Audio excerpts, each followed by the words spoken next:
各位街坊你哋好啊！最近有好多啲粉絲同埋街坊都話要揾親彩嘅，我都唔知你哋係咪約賣嘅。近老夫子琴晚漏夜 cut 咗10條出嚟嘅，你睇下有5條又已經俾人哋走咗噶啦，依家就仲剩低5條喺度，睇下你哋有冇啱嘅。我哋依家一齊嚟睇下手鋪係點樣嘅。其實嗰種濃郁嘅紫色夾帶日鮮明嘅果綠色，整體顏色分布都好均勻嘅。冇關子啦。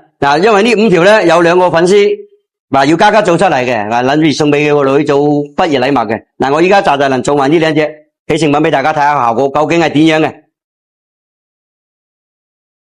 最後一道沙啦，拋完光出嚟啲效果仲靚啊，因為啲底妝比較硬淨啊嘛。睇下啲水頭全部收晒嚟嘅，我哋只需要將啲光緊全部拋出嚟就 OK 啦，就能過埋嘅拋光，搞掂拋光。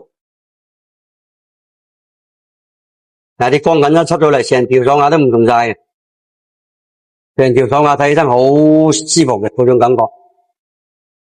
一上手嘅話咧，好顯膚色嘅，搞掂。哇！你睇下，依家2條成品已經出咗嚟啦，幾靚麗啊！係咪講緊你哋咧？服務溫柔嘅紫色，夾帶住幾抹淡淡嘅果綠色，顏色清新淡雅。個底都係比較乾淨嘅，戴上手一定好顯膚色嗰隻嘅。我依家就能同大家一齊出去睇下自然光下嘅效果係點樣嘅。哇！